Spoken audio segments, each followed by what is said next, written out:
굶주린 머슴을 구한 처녀 왕비가 되다. 살려주십시오. 제발 살려주십시오. 옛날 옛적 경기도 여주의 깊고도 깊은 산자락 아래 자그마한 마을 하나가 자리 잡고 있었습니다. 그러던 어느 날 고요하던 마을에 컹컹 울려 퍼지는 절박한 고함 소리가 들려왔습니다. 그 소리만 들어도 마을 사람들은 누가 또 무슨 일을 당했는지 금세 알아차릴 수 있었지요. 아이고, 저 소리 보아하니 최대감님 머슴이 또 달아나는 모양이구먼. 그분도 적당히 좀 하지. 사람을 어찌 그리 몰아붙이시는지 원. 이 최대감이라는 사람, 한때는 잘 나가던 양반이었지만 어느새 쇠락한 신세가 되어 인심마저 각박해지기로 이름이 자자했습니다. 머슴이 밥그릇 하나만 떨어뜨려도 눈이 뒤집혀 기절할 때까지 매질을 해댔으니 그 집 머슴들은 하루하루를 간신히 버티다가 틈만 나면 도망치기 바빴습니다. 그리고 오늘도 또 한 사람이 그 지옥 같은 집에서 뛰쳐나온 모양이었습니다. 제발 문 좀 열어주십시오. 살려만 주십시오. 도망친 머슴은 이 집 저 집 문을 두드리며 애원했습니다. 하지만 사람들은 누구 하나 문을 열어주지 않았지요. 못 들은 척해. 최대감이 알면 우리도 가만두지 않을 거야. 머슴을 숨겨줬다가 그 집까지 불똥이 튄 일이 한두 번이 아니었으니 혹여 자신들도 같은 꼴이 날까 싶어 사람들은 귀를 막고 문을 더 꽉 닫았습니다. 사람 살려요. 누구 없습니까? 머슴은 목이 터져라 외치며 더욱 절박하게 마을을 뛰어다녔지요. 그런데 바로 그때였습니다. 저 멀리 드디어 한 집의 문이 살짝 열렸습니다.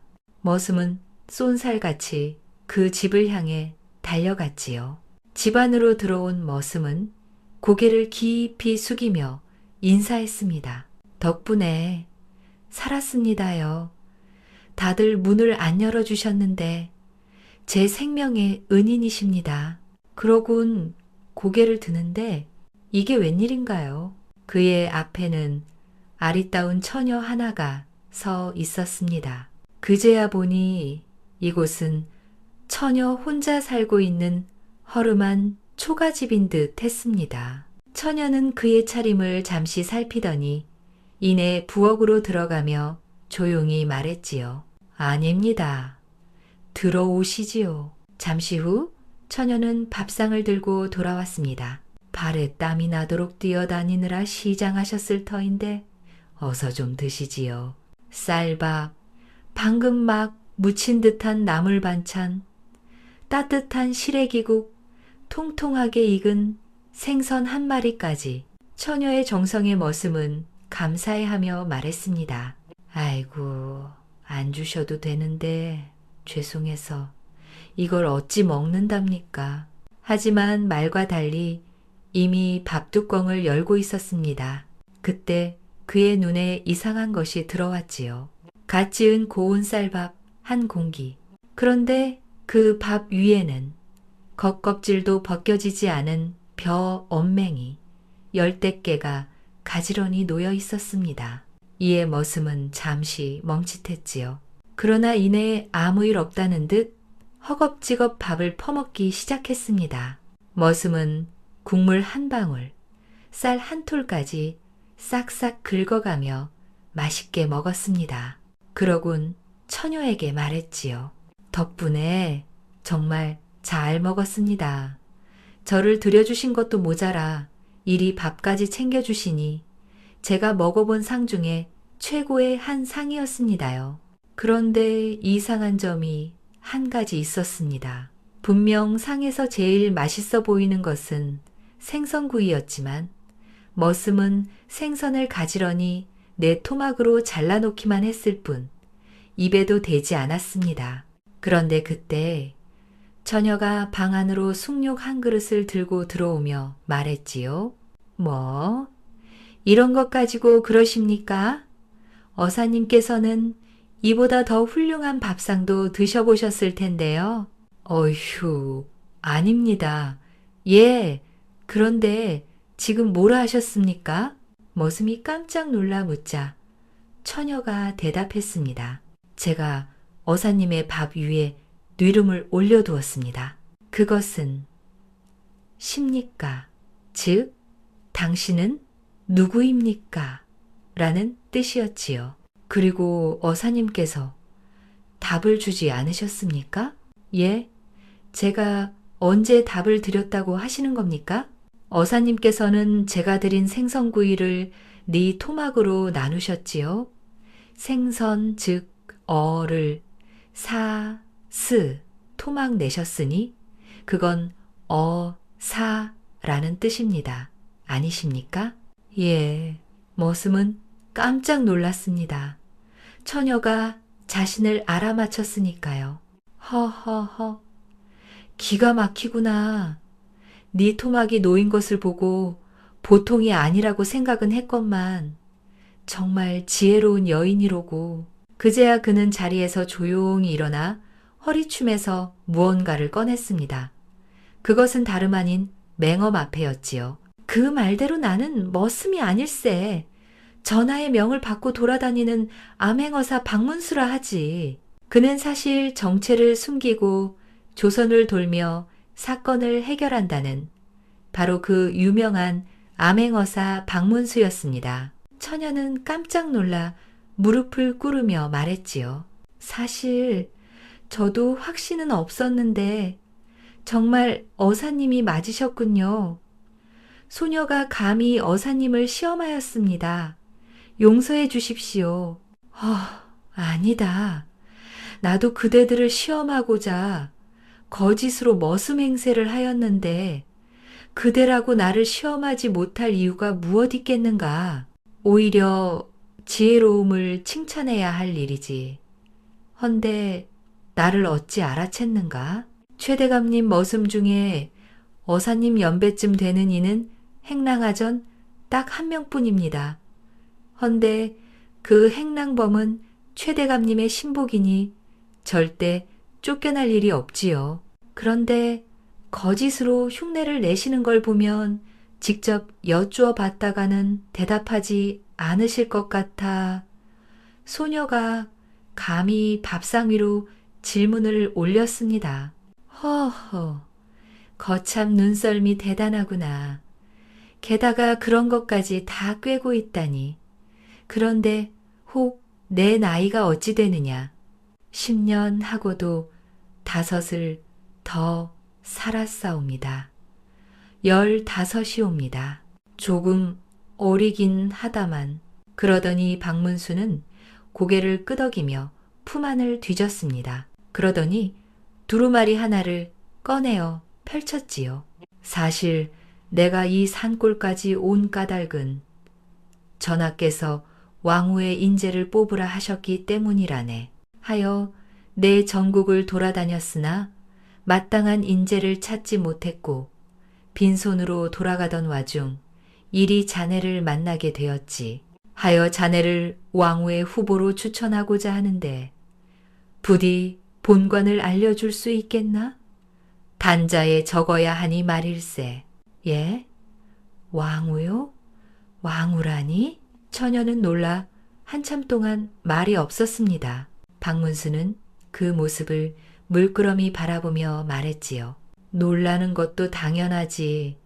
하지만 자네가 그만큼 지혜롭기에 내 단자를 쓰고자 하는 것이야. 말씀은 감사하오나 제가 왕후라니요. 당치도 않는 말씀이십니다. 그러자 박문수는 미소를 지으며 말했습니다. 자네는 다른 이들이 침묵할 때 혼자 위험에 처한 이를 구해 주었네. 그뿐인가? 음식을 내어준 것은 물론 정체를 알고자 시험까지 했지.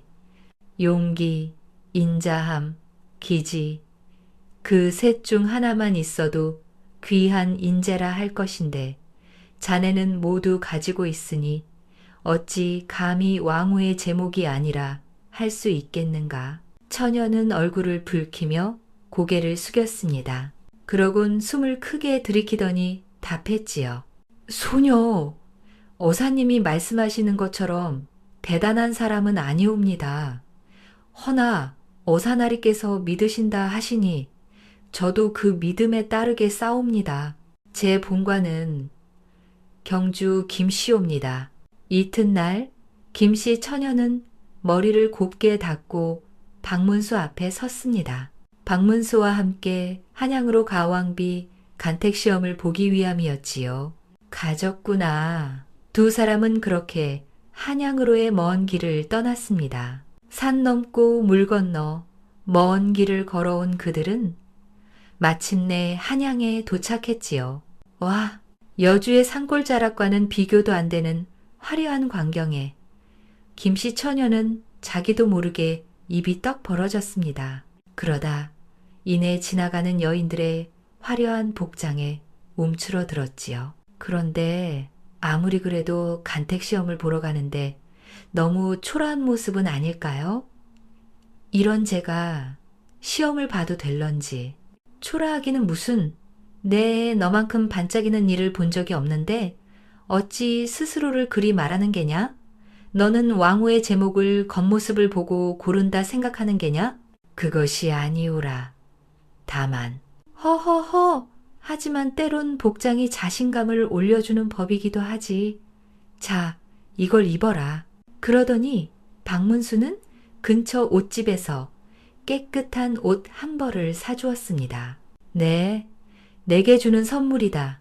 부디 이 옷이 내게 힘을 주길 바라. 어서 나오거라. 허허허. 그런데 이제 나는 떠나야겠구나. 나도 오랜만에 한양에 온지라 전하께 인사를 드려야 해서 말이지. 저기 저 안으로 들어가면 간택시험을 보기 위한 장소가 마련되어 있을 것이니 어서 저기로 가보거라. 예, 이렇게 갑자기 헤어진다고요? 왜? 걱정되느냐? 그런데 어쩌느냐? 나는 하나도 걱정이 안 되는구나. 너는 딱 너대로만 행동하거라. 그러면 사람들도 모두 내 빛을 알아볼 수 있을 테니. 그 말을 끝으로 박문수는 등을 돌려 떠나갔습니다. 김씨 처녀는 그런 그를 보며 말했지요. 감사합니다. 부디 다시 또 뵐 수 있기를. 그리고 이내 박문수가 말한 궁 안으로 들어갔습니다. 궁 안에 들어가자 그곳은 이미 대기 중인 수많은 처녀들로 시끌벅적했습니다. 전하께서 왕비를 뽑으신다는 이야기에 조정의 모든 대신들이 저마다 아는 처녀들을 추천해 올렸기 때문이었지요. 잘해야 한다. 내가 잘해야 가문이 산다. 예, 아버지. 제가 말씀드린 대로만 하세요. 그럼 반드시 붙으실 겁니다. 알았어요. 걱정 마시라니까요. 처녀들은 딱 봐도 저마다 장기가 분명해 보였습니다. 춤솜씨가 뛰어난 처녀, 그림을 잘 그리는 처녀, 혹은 외모가 몹시 뛰어난 처녀까지. 하지만 김씨 처녀만큼은 그리 빛나지 않았으니 그녀는 자기도 모르게 긴장이 되었지요. 그런데 그때 뒤에서 말소리가 들려왔습니다.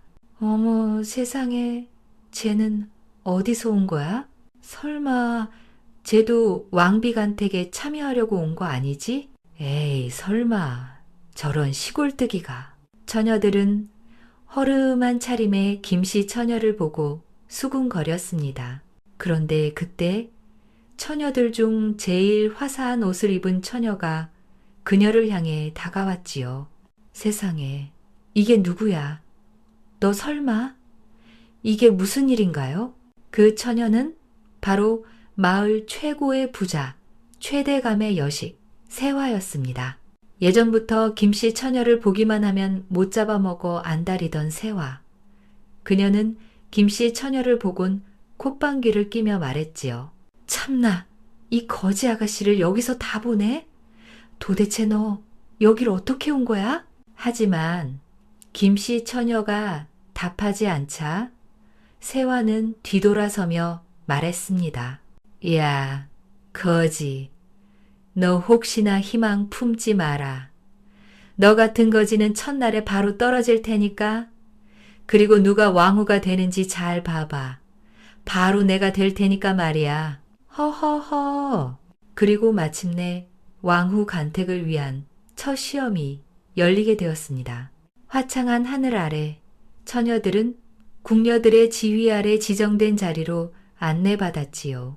그들의 자리에는 이름이 쓰인 붉은 방석이 깔려 있으니 모두들 자기 자리를 찾아 앉았습니다. 그리고 인내 시험의 주최자 상선이 나타나 시험을 시작하려고 했지요. 자, 모두들 모인 건가? 그런데 무슨 일인지 상선이 왔음에도 김씨 처녀는 자리에 앉지 않고 꿋꿋이 서 있었습니다. 아니, 쟤 뭐야? 왜 안 앉아? 어우, 저 거지 꼬맹이가 긴장했나 보지. 괜히 알짱대지 말고 떨어졌으면. 거기, 넌 왜 아직도 앉고 있느냐? 이에 상선이 김씨 처녀에게 묻자 그녀가 말했지요. 이 방석에는 제 이름과 함께 저를 추천해 주신 분의 이름이 함께 쓰여 있습니다. 그런데 제가 어찌 그분 이름 위에 앉을 수 있단 말입니까? 그녀의 말대로 방석 끝에는 박문수라는 이름이 또렷이 적혀 있었습니다. 순간 자리는 조용해졌고 주변에 앉아있던 다른 처녀들은 어색하게 서로를 바라보았지요. 그러면 일어나야 하나? 나는 원래 일어나려 했다고. 그러곤 하나둘씩 주춤주춤 일어나니 상선은 처녀들을 말리며 말했습니다. 괜찮다. 모두 자리에 앉거라. 거기 너도 자리에 앉거라.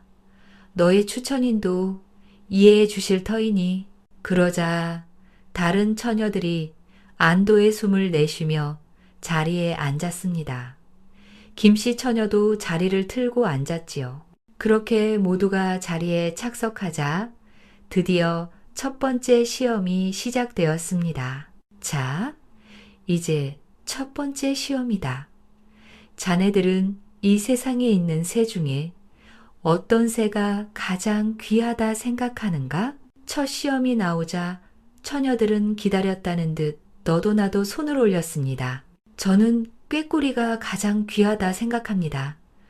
저처럼 목소리가 아주 고우니까요. 저는 봉황이 제일입니다. 왕후가 될 사람이라면 당연히 봉황이지요.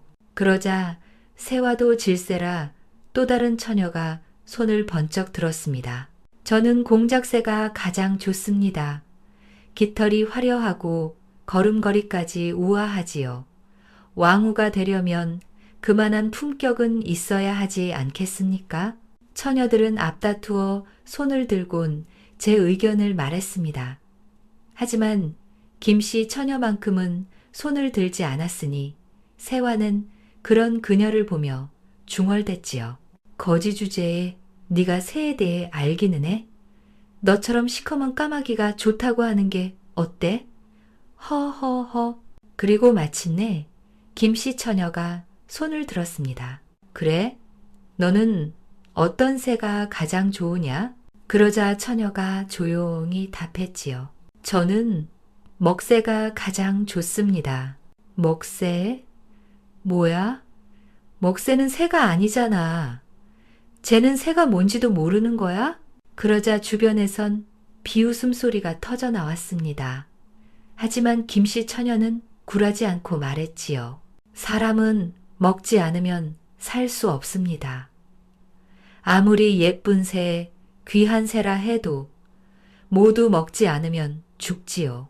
그러니 세상 그 어떤 것보다도 먹는 모습, 즉 먹새가 가장 귀한 것이 아니겠습니까? 김씨 처녀의 말에 다른 처녀들이 모두 입을 다물었습니다. 그러다 이내 빵 하고 웃음을 터뜨렸지요. 딱 봐도 어디 가난한 집사람 같더라니. 역시 저런 애들은 먹는 것밖에 모른다니까. 너희들 그거 알아? 쟤 나랑 같은 마을 출신인데 몰라. 출신이 거지야, 거지. 여긴 또 어떻게 온 건지 몰라. 허허허. 그러자 상선은 처녀들을 조용히 시키며 말했습니다. 자자, 다들 조용. 이제 모두가 답을 한 듯하니 그럼 두 번째 시험이다. 자네들은 이 세상에서 어떤 꽃이 가장 좋은가? 두 번째 질문이 나오자 처녀들은 다시금 손을 번쩍 들었지요. 아무래도 매화가 아니겠습니까? 추위 속에서도 꽃을 피워내는 것이 고고한 절개와 기품이 있는 우리 사대국가를 상징하는 꽃이니까요. 저는 철쭉이 좋습니다. 과거 뛰어난 임금이셨던 세종께서는 철쭉을 좋아하셨다지요. 뭐니 해도 모란이 제일 좋지 않겠습니까? 임금님과 왕후의 방의 수노인 장식이 바로 모란이니까요. 그리고 저도 곧 그 방에서 호호. 그리고 그때 김씨 처녀가 손을 들었습니다. 저는 벽꽃과 목화꽃이 가장 좋습니다. 이유는 벽꽃은 결실을 맺으면 쌀이 되어 수많은 백성들이 살게 됩니다. 그리고 목화꽃은 하잘 것 없어 보이지만 겨울이면 천하 백성의 몸을 덮는 옷이 되지요. 다른 꽃들은 모두 보기에만 좋지만 이 두 꽃은 사람을 살게 합니다. 그러니 이 두 꽃이 가장 좋지요. 김씨 처녀가 답을 마치자 처녀들은 모두 입을 삐죽댔습니다. 참나, 되게 잘난 척하네. 그러니까 입에 발린 말 하기는. 그런데 그때 상선이 마지막 질문을 했지요. 그래? 그렇다면 이제 마지막이다. 자네들은 이 세상에서 가장 깊은 것은 무엇이라 생각하는가? 아무리 그래도 산이 제일 깊지 않겠습니까? 에이, 바다가 제일 깊지요. 무슨? 깊은 밤이 제일 깊지요. 그러자 새와도 당당히 말했지요. 저는 황천이 가장 깊다고 생각합니다. 죽음보다 깊은 것은 없으니까요. 그리고 마지막으로 김씨 처녀가 답했습니다. 저는 사람의 마음이 가장 깊다고 생각합니다. 그건 무슨 뜻이냐? 산이 아무리 높고 바다가 아무리 깊다 한들 그 끝은 당연히 있기 마련입니다. 하지만 사람의 마음만큼은 절대 예측할 수 없지요. 그러니 가장 깊은 것은 바로 사람의 마음입니다. 그녀의 답에 또다시 모든 사람들이 조용해졌습니다. 하지만 이번엔 그 어떤 비웃음 소리도 나지 않았지요. 그러자 이내 상선이 침묵을 깨며 말했습니다. 그래. 자네들의 답변을 모두 잘 들었다. 이번 시험은 여기서 끝내도록 하지. 이제 마지막 시험 하나만이 남았다. 마지막 시험은 바로 자네들이 생각하는 이 세상에서 가장 맛있는 음식을 만들어 오거라. 단 재료 구입부터 요리까지 다른 이의 도움을 받지 않고 모두 너희 손으로 해야 할 것이야. 또한 전하께서 직접 맛을 보실 것이니 모두들 최선을 다해 만들어야 한다. 상선이 물러나자 궁하는 그야말로 전쟁터가 되었습니다. 어떡해. 나 요리 못하는데. 걱정 말거라. 내가 있지 않느냐. 어서 가서 최고의 숙수를 구해오세요. 예, 그러지요. 사대부 여식인 다른 처녀들은 그녀들을 추천한 대신들과 머리를 맞대고 함께 궁리하기 시작했습니다. 새와 또한 아버지를 불러 소리쳤지요. 아버지, 어서 가서 조선에서 가장 비싼 식재료를 구해오세요. 세화야, 비싸다고 다 맛있는 것은 아니다. 아무리 그래도 조용히 하세요. 원래 세상 모든 건 제일 비싼 게 제일 좋은 거라고요. 제가 왕후가 되어야 우리 집안도 다시 일어나는 것 아니겠어요? 그러니까 빨리 가서 구해오세요. 세화는 아버지를 닥달하며 궁을 빠져나갔습니다. 그러다 이내 김씨 처녀를 보며 말했지요. 아버지, 그런데 말이에요. 어떤 사람은 일평생 풀떼기만 무쳐 먹으며 살았다던데 그런 사람은 아무래도 떨어지겠지요? 그러게 어딜 여기까지 와서 까부는지 허허허. 그렇게 세화는 떠나가고 다른 처녀들도 모두 저마다 방법을 찾기 위해 떠나갔습니다. 하지만 김씨 처녀는 그 자리 그대로 서 있었지요. 나는 뭘 해야지. 세화의 말대로 일평생 나물만 무쳐 먹었던 김씨 처녀는 세상에서 제일 맛있는 요리를 할 수 없었습니다. 더군다나 그녀를 도와줄 집안도 관력도 없는 상황. 그녀는 오직 자신의 힘만으로 이 문제를 풀어야 했지요. 벌써 며칠이 흘렀습니다. 그간 다른 처녀들은 귀한 재료를 구해오고 숙수들에게 조리법을 배우며 분주했지만 김씨 처녀는 그 어떤 것도 하지 못하고 있었지요. 그렇게 시간이 지나 어느덧 마지막 경연을 이틀 앞둔 어느 밤이었습니다. 김씨 처녀가 고민에 빠져 잠을 이루지 못하고 있는데 누군가 그녀의 방문을 두드렸지요. 쫓겨난 머슴이온데 하룻밤만 재워주실 수 있으십니까? 그는 다름 아닌 지난날 헤어졌던 박문수였습니다. 어사님, 여긴 어인일이십니까? 처녀가 놀라 활짝 문을 열자 박문수가 인자한 표정을 지으며 말했지요. 허허허, 잘 지내었느냐? 그간 고생이 아주 많았겠구나. 역시 너라면 잘 해낼 줄 알았다. 감사합니다. 허나 이번에는 떨어질지도 모르겠습니다. 소녀의 부족함으로 어사님의 기회를 그르쳤으니 죄송해 어쩐답니까? 죄송은 무슨, 네. 너보다 똑똑한 아이는 본 적이 없다. 재능이 있는 이에게 기회를 주는 것이 내 일일진데 나는 내 선택에 후회가 없지. 허나 그는 잠시 말을 멈춘 뒤 부드럽게 말을 이었습니다. 허나 너를 이곳에 데려온 것은 나인 만큼 내게도 책임이 있는 법. 혹 필요하면 말하거라. 뭐 도와줄 것이 있더냐? 구하기 어려운 식재료를 구해다 주랴? 박문수의 말에 처녀는 눈이 반짝였습니다. 그간 홀로였던 그녀에게 힘이 되어준다니. 심지어 박문수의 조력이라면 이번 시험에서 반드시 우승할 수 있을 것이었지요. 하지만 이내 그녀는 천천히 고개를 저었습니다. 제가 만일 왕후가 된다면 제 스스로의 힘으로 되어야 맞는 것 아니겠습니까? 그러지 못한다면 왕후가 될 자격이 없는 것이지요. 그러니 괜찮습니다. 이건 제가 혼자 해내야 하는 일입니다. 그런 처녀의 말에 박문수는 다시금 환히 미소 지었습니다. 역시 나는 너보다 똑똑한 아이를 본 적이 없다. 내 눈은 틀리지 않았어. 그러곤 처녀에게 인사를 한 후 조용히 돌아갔지요. 시간이 지나 드디어 마지막 경연날이 찾아왔습니다.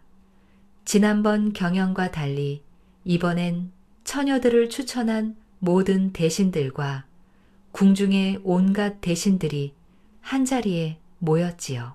그리고 인내왕의 행차가 시작되었습니다. 주상 전환합시오. 처녀들은 모두 떨리는 마음으로 일제히 무릎을 꿇고 머리 숙였습니다. 세상에, 내가 임금님을 다 뵙다니. 이번 시험에서 우승하면 내가 저 옆자리에 앉는 거 아니야?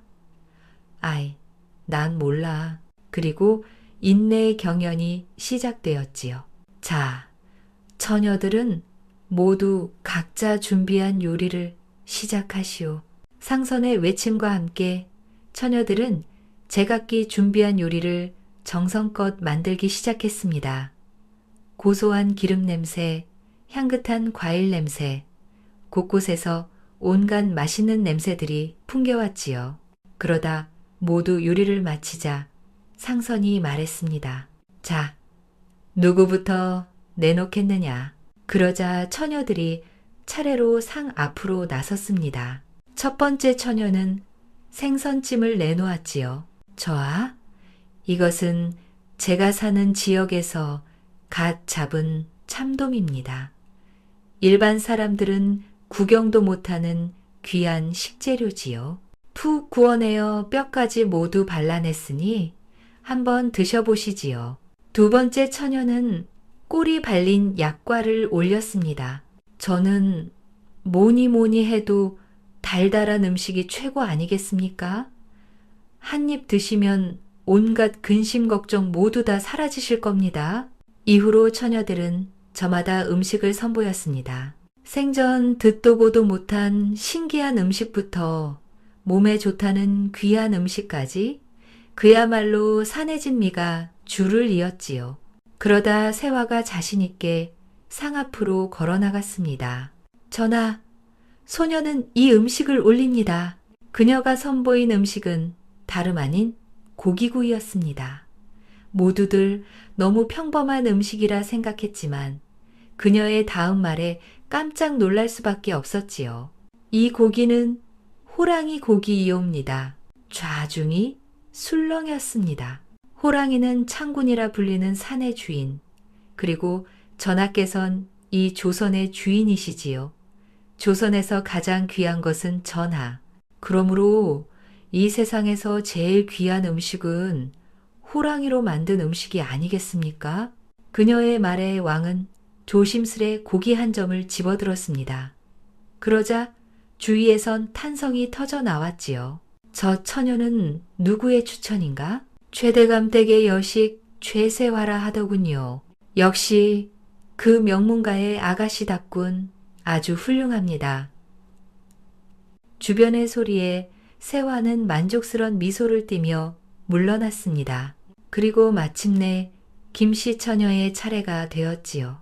그녀는 조용히 걸어 나와 상 위에 음식을 올려놓았습니다. 그러곤 떨리는 손으로 음식 위에 덮어두었던 천을 걷었지요. 그런데 이게 무슨 일인가요? 상 위에 놓인 음식은 작은 종지에 담긴 소금 한 줌뿐이었습니다. 이에 좌중이 술렁였지요. 저게 뭐요? 내가 잘못 본 게 아니지요? 저게 정말 소금이 맞습니까? 세상에, 음식을 만들라 했더니 저딴 소금을 내놓다니. 도대체 저 처녀는 누가 추천한 게요? 이런 소란의 세화는 코웃음을 쳤습니다. 후후, 소금이라니. 저럴 거면 차라리 자기가 맨날 먹던 풀떼기나 가져오지. 어처구니가 없네. 그리고 임금 또한 이에 분노했는지 그간 한 번도 말이 없던 그가 처음으로 입을 열었지요. 너는 어찌하여 소금을 내놓은 것이냐. 아무리 좋은 음식이라도 간을 맞추지 않으면 맛을 낼 수 없습니다. 그러니 그 어떤 음식도 소금 없이는 완성되지 않지요. 이는 임금 또한 마찬가지옵니다. 아무리 훌륭한 임금이 있어도 백성이 없으면 그건 아무것도 아닌 허울이지요. 허나 사람들은 그것을 잊고 삽니다. 마치 소금의 중요성을 잊고 살듯 백성의 소중함을 잊으며 말이지요. 우리는 잊지 말아야 합니다. 소금이 있어야만 비로소 맛있는 음식이 완성되는 것처럼 이 나라의 근간은 바로 백성이고 이 백성을 귀히 여기는 임금이 진정한 임금이라는 사실을 말입니다. 순간 소란스럽던 국내가 조용해졌습니다. 그러다 이내 여기저기서 비판의 목소리가 터져 나왔지요. 무어라, 감히 전하를 능멸하다니. 고작 백성 따위가 전하보다 중하다는 것이냐. 전하, 어서 저 처녀를 벌하십시오. 또한 저런 여인을 추천한 추천인 또한 함께 꾸짖어야 마땅합니다. 그런데 그때였습니다. 마치 하늘이 땅의 상황을 알기라도 하듯 천둥이 울리며 비가 미칠 듯이 쏟아지기 시작했습니다. 그러자 대신들은 더욱 소리 높여 외쳤지요. 하늘도 이를 듣고 진노한 것입니다. 어서 저 처녀를 벌하십시오. 이에 왕 또한 말했지요. 감히 짐을 가르치려 들다니. 내가 그리 똑똑하다면 이것도 반드시 알고 있을 터. 저밖에 월랑의 기와의 개수가 몇 개인지 말해보거라.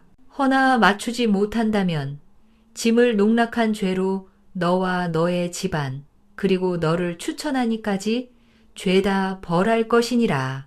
순간 궁하는 숨소리조차 사라졌습니다. 시종일관 조롱하던 세화조차도 입을 꼭 다물었지요. 김씨 처녀는 조용히 눈을 감았습니다. 그리고 이를 바라보던 박문수는 생각했지요. 눈에 보이지도 않을 만큼 많은 기와 개수를 맞추라니 이건 별의 수를 묻는 것과 같다. 이건 그냥 전하께서 저 아이를 벌하고자 하신 질문인 게야. 이를 어찌하면 좋을꼬. 김씨 처녀는 한동안 눈을 감고 있었습니다. 그러다 마침내 눈을 떴지요. 그러자 왕이 물었습니다. 그래, 답을 알겠느냐? 예, 저 월랑의 기와 개수는 2918개입니다. 그 대답에 사람들은 모두 놀랐습니다. 진짜 저 개수를 맞춘 거야? 저걸 어떻게 맞추지? 근데 저 기와 개수가 몇 개나 된답니까? 저는 모르는데. 그러자 임금이 물었지요. 저 기와의 개수를 어찌 알았느냐? 처마 끝에서 떨어지는 빗방울 소리로 세어 보았습니다. 순간 사람들은 놀랐습니다. 사실 그녀의 답은 정답이 아니었으니까요. 기와 수는 아무도 셀 수 없으니 그 답 또한 틀렸다고 말할 수 없을 터. 맞출 수 없는 문제를 낸 임금에게 확인할 수 없는 답을 한 것이었습니다. 왕의 질문에 또다시 정면으로 승부한 김씨 처녀. 그런데 그때 왕이 자리에서 일어나더니 그녀를 향해 다가왔습니다. 전하께서 저 처녀를 벌하시려는 모양입니다. 그러게 말입니다. 눈앞에서 끔찍한 장면을 보게 되겠군요. 그리고 마침내 임금은 김씨 처녀의 앞에 다다랐습니다. 그는 조용히 웃으며 말했지요. 그래, 이 처녀가 바로 왕후가 될 제목이니라. 나는 이 처녀와 혼인하겠다. 시간은 흘러 조선 땅엔 오래간만에 온 백성이 함께 기뻐하는 큰 경사가 생겼습니다.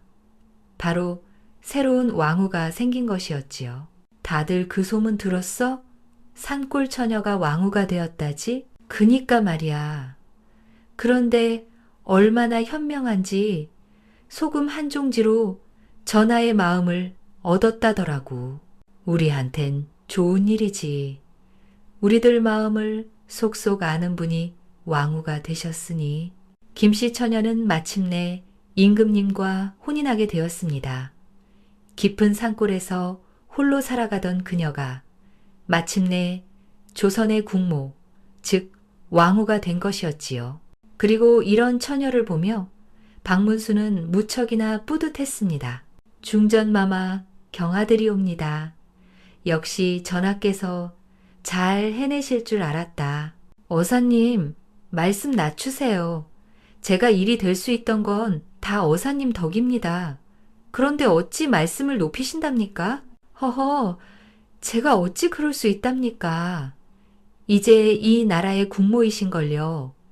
마마께서 그 자리에 있어 주시니 제가 정말 감사드립니다. 부디 그 자리에서도 마음을 잘 간직하시어 백성들을 잘 보살펴 주시기를. 그리고 박문수의 기원대로 백성들의 삶을 잘 알고 있는 그녀는 항상 백성을 먼저 생각했습니다. 그러곤 열심히 임금을 보필했으니 조선은 점점 더 살기 좋은 나라가 되어 갔지요. 그리고 그 김씨 처녀는 바로 조선의 제21대 왕, 영조의 부인인 정순 왕후라고 합니다. 15의 나이에 왕후에 올라 조선을 밝힌 그녀.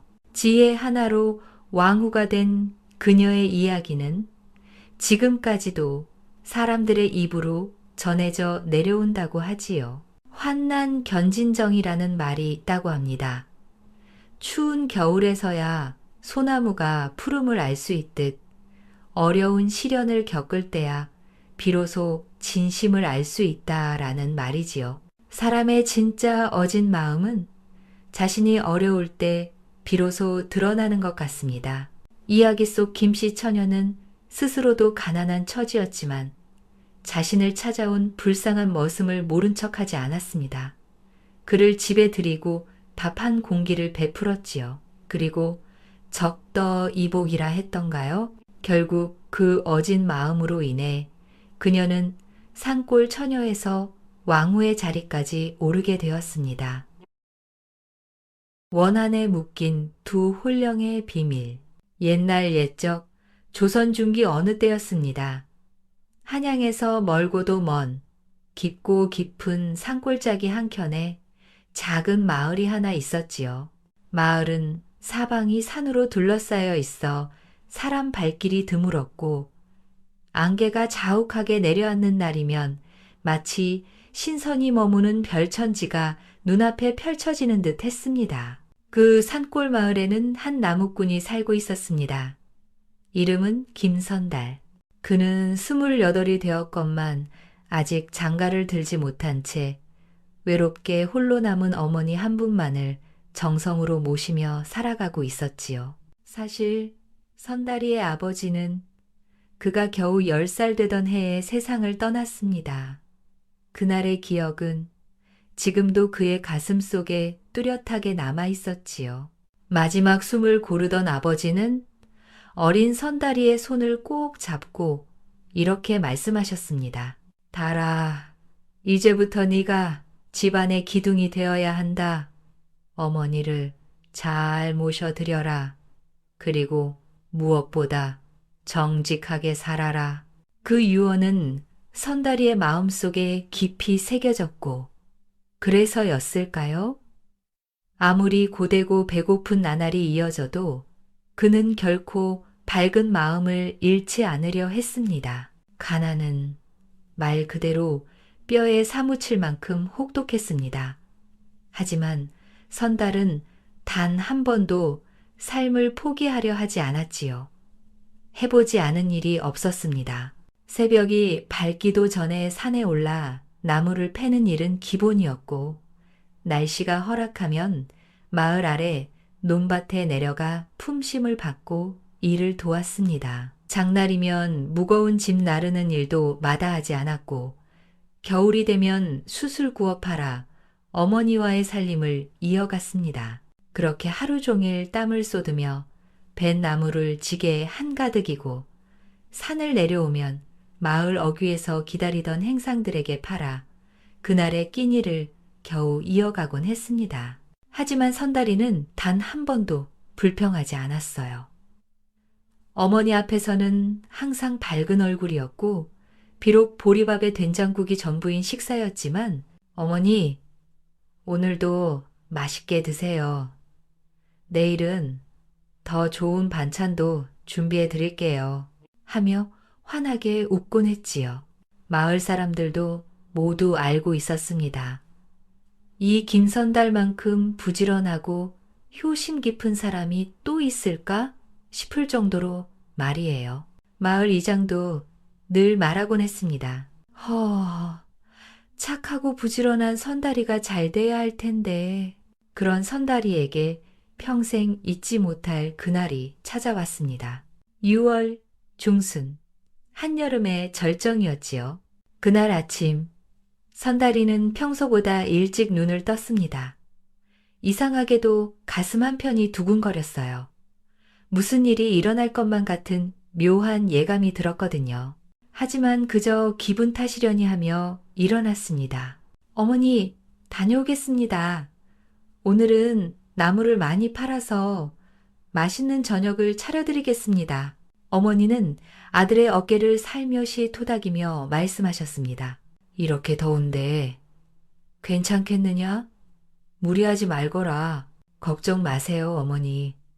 전 괜찮습니다. 그날따라 유독 아침부터 해가 자결하듯 내리쬐더니 하늘에는 구름 한 점 없이 맑았습니다. 아니, 맑았다기보다는 마치 하늘이 달아오른 쇳덩어리 같았다고 해야 할까요? 선다리는 그날도 어김없이 낡은 지게를 등에 지고 산으로 향했지요. 오늘은 좀 덥구나. 얼른 해야지. 선다리는 이미 이마에 송골송골 맺힌 땀을 손등으로 훔치며 중얼거렸습니다. 산길에 들어서자마자 이건 정말 보통 더위가 아니었어요. 악볕이 온몸을 후려치는 듯 했습니다. 마치 거대한 화로 속에 던져진 기분이었지요. 평소라면 씩씩하게 산길을 오르던 선다리도 이날만큼은 달랐습니다. 한 걸음, 두 걸음 오를 때마다 숨이 턱 막혔거든요. 땀은 이마에서 시작해 얼굴을 타고 뚝뚝 떨어졌습니다. 등줄기로도 줄줄 흘러내렸고요. 평소 같으면 상쾌했을 산바람도 이날만큼은 뜨거운 입김처럼 느껴졌습니다. 그래도 선다리는 도끼를 들고 묵묵히 나무를 패기 시작했습니다. 하지만 평소보다 확실히 힘이 딸렸어요.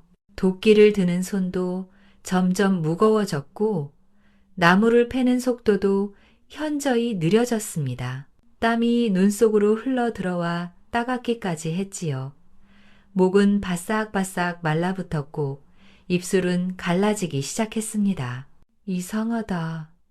이렇게 힘든 적이 없었는데. 선다리는 중간중간 도끼를 내려놓고 숨을 몰아쉬었습니다. 온몸은 이미 땀범벅이었습니다. 그렇게 서너 시간을 버텼을까요? 평소 같으면 벌써 지게에 가득 나무를 팼을 텐데 이날은 절반도 채우지 못했습니다. 안 되겠다. 잠깐만 쉬어야겠어. 선다리는 주변을 둘러보았습니다. 마침 커다란 참나무 한 그루가 시원한 그늘을 만들어주고 있었어요. 그 나무는 워낙 오래되고 커서 가지가 마치 커다란 우산처럼 펼쳐져 있었지요. 저기서 조금만 쉬었다가 다시 해야 되겠다. 선다리는 비틀거리며 그 나무 밑으로 갔습니다. 지게를 벗어놓고 축축하게 젖은 등을 나무 줄기에 기댔어요. 그제야 좀 숨이 트이는 것 같았습니다. 이상하게도 그 나무 아래는 다른 곳보다 훨씬 선선했습니다. 오늘은 일찍 들어가야겠어. 선다리는 그렇게 중얼거리며 눈을 감았습니다. 처음에는 잠깐만 쉬려고 했는데 너무나 지쳐있던 몸은 어느새 깊은 잠 속으로 빠져들고 있었지요. 산새들의 지저귐 소리가 자장가처럼 들렸고 나뭇잎 사이로 스며드는 바람 소리가 평온함을 안겨주었습니다. 그렇게 선다리는 깊은 잠에 빠져 있었습니다. 하루 종일 흘린 땀과 피로가 온몸을 감싸며 마치 죽은 듯이 잠들어 있었지요. 그런데 말입니다.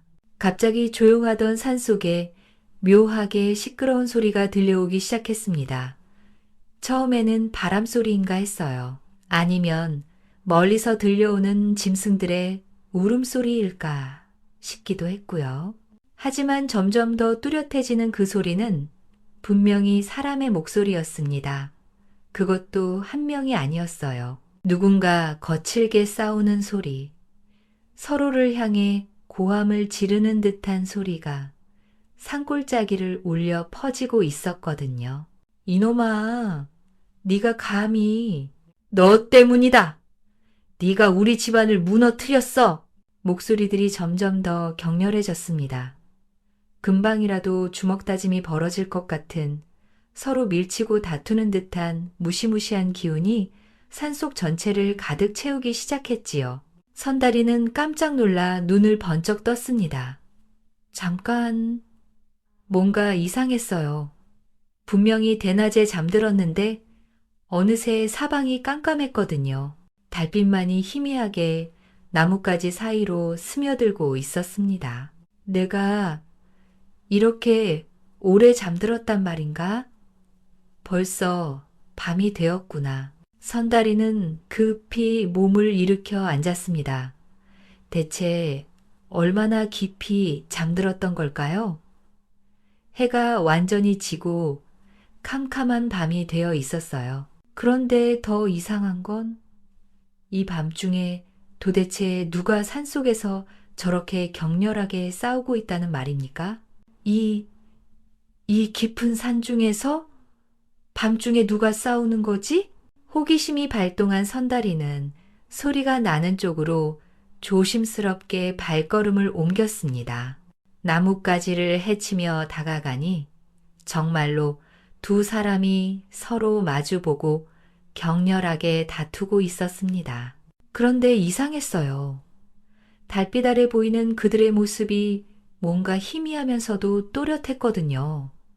마치 안개처럼 흐릿한데 동시에 생생하기도 한 그런 묘한 느낌이었지요. 한 사람은 비교적 키가 크고 수염이 있는 중년 남성이었고 다른 한 사람은 좀 더 왜소하지만 날카로운 인상의 남성이었습니다. 내가 죽었어도 자네와 이렇게 마주 보고 있다니 참 한심한 노릇이로구나. 키 큰 남자가 씁쓸하게 중얼거렸습니다. 누가 할 소리 왜소한 남자가 발끈했습니다. 박진수, 네 탓이야. 모든 게 다 네 탓이라고. 키 큰 남자 박진수가 주먹을 불끈 쥐며 소리쳤습니다. 우리 집안이 이렇게 망한 게 다 누구 때문이냐? 응? 이문수, 자네 때문이지 않느냐? 뭐라? 내 탓이라고. 이문수라 불린 왜소한 남자도 목소리를 높였습니다. 헛소리 마라. 네가 먼저 우리 집안을 속인 게 아니더냐? 선다리는 나무 뒤에 숨어서 숨 죽여 두 사람의 대화를 들었습니다. 박진수가 주먹을 떨며 말했습니다. 내가 언제 자네 집안을 속였다는 말이냐? 나는 정말로 좋은 기회라고 생각해서 권한 것이었다. 청나라에서 차를 들여와 상류층들에게 팔면 분명히 큰 돈을 벌 수 있을 거라고 했지 않았느냐? 그게 다 헛소리였지 않느냐? 이문수가 분노에 떨며 대답했습니다. 내가 온 재산을 다 털어 넣었는데 결국 어떻게 됐더냐? 관문에서 통행세를 몇 배로 올려받는 바람에 모든 게 물거품이 되고 말았잖냐. 그걸 내가 어떻게 알았겠느냐. 나 또한 내 전 재산을 쏟아부었다. 나도 자네만큼이나 큰 손실을 입었다고. 그때 박진수가 차갑게 웃으며 말했습니다. 그래, 그럼 우리 집 가보는 왜 훔쳐갔더냐? 훔쳐갔다고? 이문수가 또다시 발끈했습니다. 차 장사가 망한 뒤에 빚쟁이들이 몰려와서 당장 돈이 급했는데 내 놈이 멀리 출타 중이어서 만날 수가 없었지. 그래서 남의 집 가보를 허락도 없이 가져갔단 말이냐. 잠깐만 빌려간 거였다. 정말로 나중에 돌려주려고 했는데 자네가 돌아와서 나와 연을 끊어버렸는가? 박진수의 목소리가 더욱 격해졌습니다. 그 오금상이 우리 집안 대대로 내려온 가보인 줄 알면서도 그리 가져가고도 어찌 변명을 하느냐? 변명이 아니라 진실이다. 나는 참으로 돌려줄 생각이었어. 자네와의 연이 끊기고 난 뒤에는 사랑방 벽 안에 숨겨두고 도배까지 해놓았다고. 두 사람의 분노가 극에 달했습니다. 이문수, 그럼 네가 내 아들을 죽음으로 몰고 간 건 어떻게 설명할 거냐? 뭐라 하였는가? 내 아들이 집안의 빚으로 얼마나 고생하였는지 아느냐? 과로로 쓰러져 죽었지 아니한가? 이문수도 소리쳤습니다. 그럼 내 딸은 어찌할 것이냐? 내 딸 서욱이는 시집갈 나이가 되었건만 가세가 기우는 바람에 아무도 우리 집안과 혼인하려 하지 아니하니 결국 늙은 총각에게 팔려가듯 시집가고 말았어. 두 사람의 원한이 이렇게 깊었던 것입니다. 단순한 돈 문제가 아니라 두 집안 모두가 서로 때문에 큰 고통을 겪었던 거예요. 이문수, 네 자손을 가만두지 아니하리라.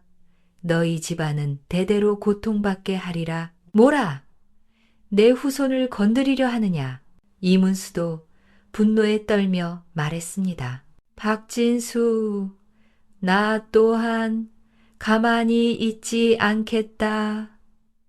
내 자손들도 똑같이 당하게 하리라. 두 사람이 서로에게 달려드는 순간이었습니다. 도저히 안 되겠다 싶었던 선다리가 급히 그들 사이로 뛰어들려고 하는데 눈을 떠보니 모든 게 조용했습니다. 선다리는 혼란스럽게 주변을 둘러보았어요. 분명히 방금까지 두 사람이 격렬하게 다투고 있었는데 아무도 없었습니다. 더 이상한 건 밤이 아니라는 거였어요. 태양이 장렬하는 대낮이었습니다. 다 꿈이었나? 선다리는 몸을 일으켜 앉으며 머리를 흔들었습니다. 하지만 너무나 생생했던 그 꿈이 계속 머릿속을 맴돌았어요. 특히 박진수와 이문수, 그 두 사람의 이름까지 또렷하게 기억나는 걸 보니 정말 이상한 꿈이었습니다. 선다리는 문득 궁금해져 꿈에서 본 방향을 따라 조금 더 깊숙이 들어가 보기로 했습니다. 한 걸음, 두 걸음 나뭇가지를 헤치며 올라가니 정말로 있었습니다.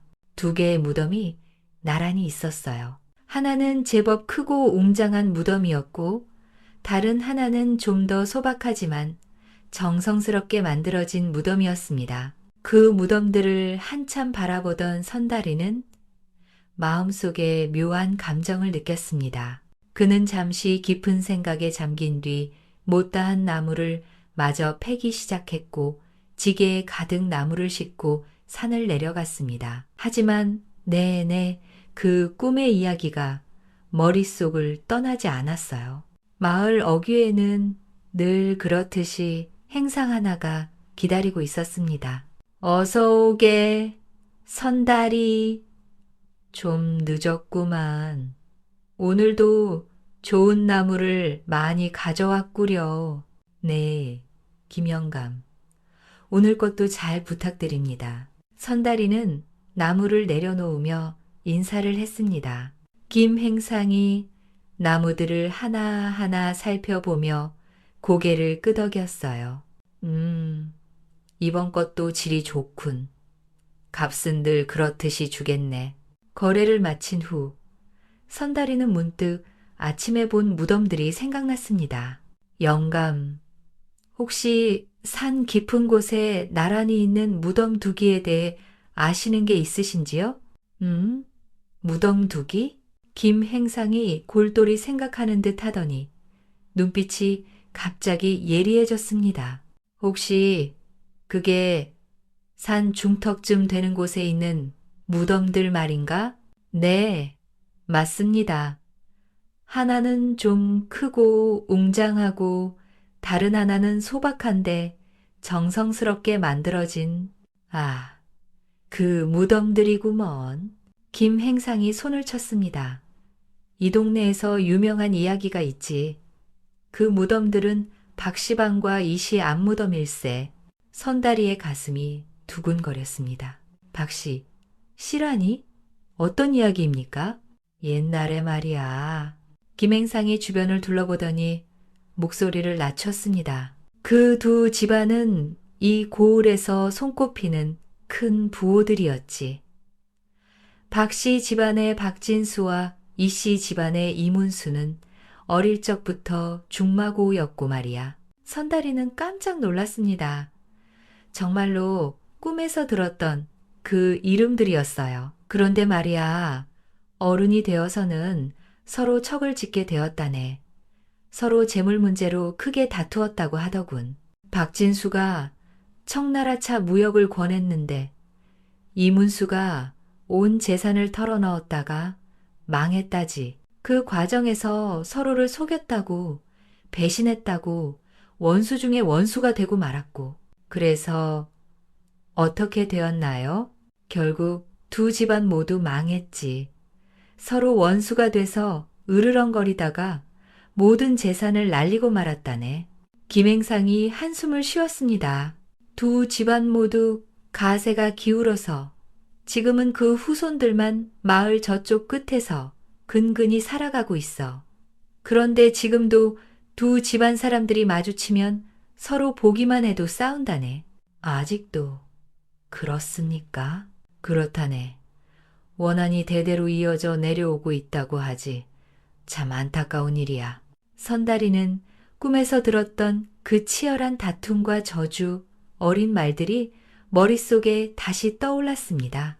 김행상과 헤어진 후 선달이는 한참을 그 자리에 서 있었습니다. 그 꿈이 사실이었구나. 그의 마음속에서는 무언가가 피어올랐어요. 혹시 자신이 그 두 집안에 도움을 줄 수 있지 않을까? 이윽고 선달이는 결심을 굳혔습니다. 이틀 후 다리는 마을 끝자락에 있는 두 집을 찾아갔습니다. 하나는 박씨 집안의 후손이 사는 곳이었고 다른 하나는 이씨 집안의 후손이 사는 곳이었어요. 먼저 이씨 집을 찾아갔습니다. 집은 초라했지만 정갈하게 정리되어 있었어요. 실례합니다. 혹시 이문수 어르신의 후손 되시는 분 계신가요? 문을 연 것은 55살쯤 되어 보이는 남성이었습니다. 얼굴에는 고생의 흔적이 역력했지만 인품이 좋아 보였어요. 저는 이문수의 증손자 이춘식이라고 합니다만 무슨 일이신지요? 선달이는 자신이 본 꿈에 대해 차근차근 설명했습니다. 이문수가 꿈에서 했던 말들, 박진수와의 다툼, 그리고 서로의 오해에 대해서 말이지요. 저희 할아버님께서 정말 그런 말씀을 하셨다고요?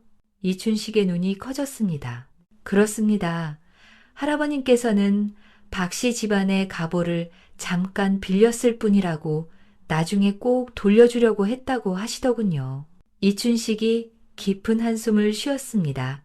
박씨, 방 가보를 사랑방 벽 안에 숨겨두셨다고 하신 거지요? 예, 맞습니다. 할아버님께서 그렇게 말씀하셨습니다. 그럼 한번 확인해 보겠습니다. 이춘식은 선다리를 집 안으로 안내했습니다. 오래된 사랑방의 벽지는 여러 번 덧바른 흔적이 역력했어요. 이게 무슨 말이냐면 할아버님이 돌아가시기 전에 갑자기 이 벽에 새 도배를 하셨거든요. 그때는 별 생각이 없었는데 이춘식이 조심스럽게 벽지를 뜯어보기 시작했습니다. 그러자 정말로 벽 안쪽 나무 틈새에서 비단 보자기에 쌓인 무언가가 나왔어요. 이게 정말로? 하고 보자기를 풀어보니 옥으로 만든 아름다운 관음상이 나타났습니다. 그 다음 선달이는 박씨 집안도 찾아갔습니다. 박진수의 증손자 박덕수도 선달이의 이야기를 듣고 크게 놀랐습니다. 그게 사실입니까? 저희 할아버님께서 정말 그런 말씀을 하셨다고요? 예, 맞습니다. 할아버님께서는 차 장사를 권한 것이 정말로 좋은 기회라고 생각해서였다고 자신도 전 재산을 털어넣었다가 망했다고 하셨습니다. 그리고 이춘식 어르신께서 할아버님이 숨겨놓으신 가보를 돌려주겠다고 하십니다. 박덕수의 눈에 눈물이 맺혔습니다. 그럼 우리가 지금까지 서로를 미워한 건 모두 왜였단 말입니까? 선다리의 중재로 두 집안은 드디어 만나게 되었습니다. 처음 만난 자리는 어색했지요. 수십 년간 쌓인 원한이 하루아침에 사라질 수는 없었으니까요. 하지만 선다리가 꿈에서 들은 이야기를 차근차근 전해주고 이춘식이 정말로 갑오를 가져와 박덕수에게 돌려주었습니다. 형님, 아우. 두 사람은 서로 부둥켜 안고 울었습니다. 미안하오, 형님. 아니요, 아우. 나야말로 미안하오. 그렇게 두 집안은 화해했습니다. 박씨 집안은 조상 대대로 내려오던 가보를 되찾았고 이씨 집안의 마음의 짐도 덜었지요. 이제 우리 할아버지들도 편히 쉴 수 있겠군요. 이춘식이 말했습니다. 그렇소. 그리고 우리도 새로 시작할 수 있을 것 같소. 박덕수가 대답했습니다. 그리고 두 집안은 함께 차 사업을 다시 시작하기로 했습니다. 박덕수는 되찾은 관음상을 담보로 하여 한양의 큰 상단에서 미천을 빌렸고 이춘식은 할아버지 때부터 알고 있던 청나라 상인들과의 연결고리를 제공했습니다. 무엇보다 중요한 것은 이제 서로를 완전히 신뢰한다는 것이었지요. 놀랍게도 그 사업은 대성공이었습니다. 그렇게 두 집안 모두 옛날의 부를 되찾게 되었습니다. 한 달 후 두 집안의 사람들이 선다리를 찾아왔습니다. 자네 덕분에 두 집안이 다시 살아났소이다. 정말 고맙소. 박덕수가 깊이 절을 했습니다. 정말 어떻게 은혜를 갚아야 할지 모르겠소. 이춘식도 마찬가지였습니다. 저희가 홀로 어머니와 함께 편히 사실 수 있도록 도와드리고 싶소이다. 박씨 집안에서는 마을 근처에 기름진 땅 일부를 선다리에게 주었습니다. 작지만 농사 짓기에는 충분한 크기였지요. 이씨 집안에서는 목수 일을 배울 수 있는 자금과 당분간 생활할 수 있는 돈을 마련해 주었습니다. 나무를 다루는 일을 워낙 오래 하셨으니 목수가 되신다면 분명 성공하실 겁니다. 그렇게 선다리는 홀어머니와 함께 새로운 집으로 이사를 갔고 마을의 유명한 목수에게서 기술을 배우기 시작했습니다. 타고난 손재주와 오랫동안 나무를 다뤄온 경험 덕분에 선다리는 금세 훌륭한 목수가 되었지요. 어머니, 이제 걱정 마세요. 앞으로는 편히 지내실 수 있을 거예요. 선다리가 어머니께 따뜻한 차 한 잔을 드리며 말했습니다. 어머니는 눈물을 흘리며 아들의 손을 꼭 잡았습니다. 본디 효성이 지극하여 하늘도 이를 알고 계셨나 봅니다. 그렇게 선다리의 삶은 완전히 달라졌습니다. 두 홀령의 원한을 풀어준 대가로 받은 복이었지요. 이렇게 선다리는 두 홀령의 오랜 원한을 풀어드리고 스스로의 삶도 완전히 바꿀 수 있었답니다. 사람 사이의 다툼이라는 것이 어쩌면 이처럼 작은 오해와 서로의 말이 닿지 않아 시작되는 경우가 많습니다.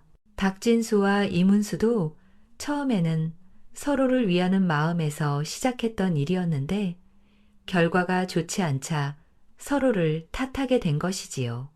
하지만 실제로는 그게 아닐 수도 있지요. 때로는 사정이 여의치 않았거나 서로의 마음을 제대로 전할 기회가 없었을 뿐일 수도 있겠습니다. 만약 박진수와 이문수가 죽기 전에 한 번만 더 만나서 솔직하게 이야기했다면 어쩌면 모든 오해가 풀렸을지도 모릅니다.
사람들 속에 흘러가는 하루, 이름 모를 걱정만 늘어나고 잣소리에 묻어버린 생각들, 이젠 나도 나를 모르겠어. 여기 떠나고 싶어. 난 머린 곳 위에 남긴 채 이유 따위 필요 없어. 그저 마음이 변해지기. 난 포르숲으로 가고 싶어. 조용한 그곳도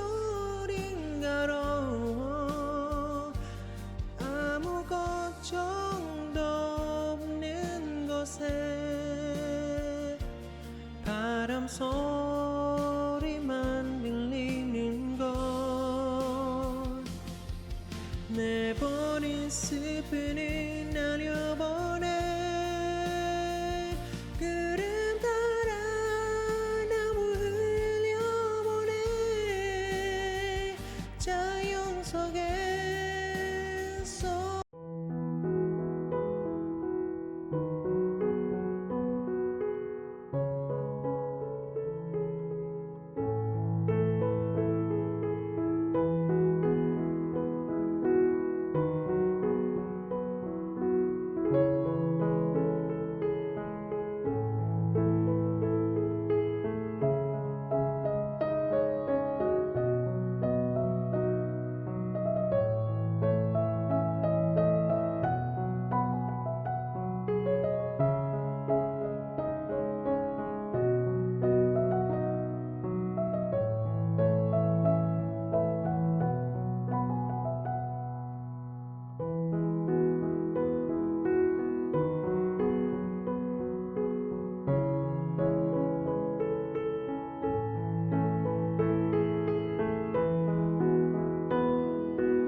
chỉ cần thấy lòng mình nhẹ hơn.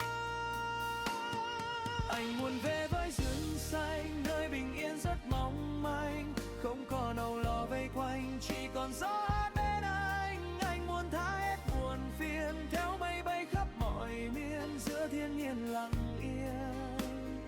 Anh tìm lại chính mình. Có những lúc ta cần dừng lại giữa cuộc đời quá vội, quá nhanh, để biết rằng điều ta cần nhất chỉ là một chút yên lành. Rồi một ngày quay về phố cũ, tim bình yên như chưa từng đau, mang theo chút nắng của rừng sâu để bước tiếp những ngày về sau.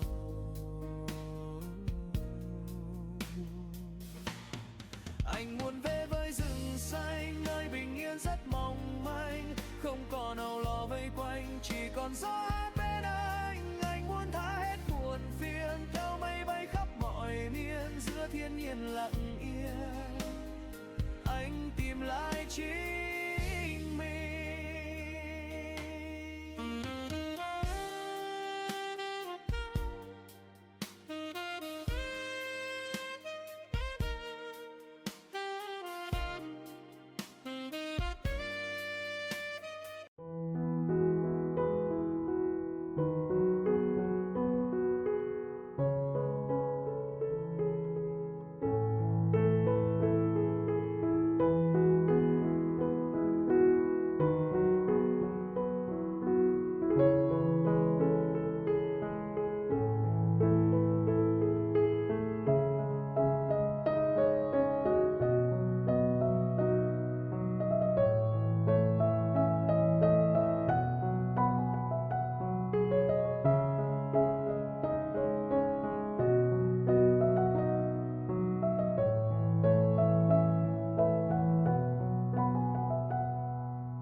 anh.